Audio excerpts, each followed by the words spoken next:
ஆபிரகாமுக்கு தேவன் உன்னை பெருகவே பெருக பண்ணுவேன் என்று அவர் வாக்கு பண்ணினார். அந்த வாக்கு தத்தத்தை அவனுக்கு புரிய வைப்பதற்கு ஆண்டவர் வானத்து நட்சத்திரங்களையும் கடற்கரை மணலையும் அவனுக்கு ஒரு அடையாளமாக காண்பித்து அவனுக்கு புரிய வைத்தார். அதுபோலதான் அருமையானவர்களே, நீங்கள் பெருக வேண்டுமானால் தேவன் உங்களுக்குள்ள இருக்கிற ஆவியானவர் ஒன்றை புரிய வைக்கிறார்.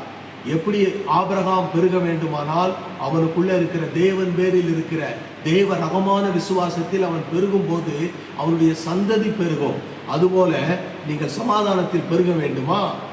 நீங்க வாழ்க்கையிலே உங்க தொழிலிலே நீங்கள் வெற்றி சிறந்து நீங்கள் பெருக வேண்டுமா? முதலாவது உங்களுக்குள்ளே ஆபிரகாமுக்குள் தேவ ரகமான விசுவாசம் பெருகிறது போல உங்களுக்குள் தேவன் பேரில் இருக்கிற தேவ ரகமான விசுவாசம்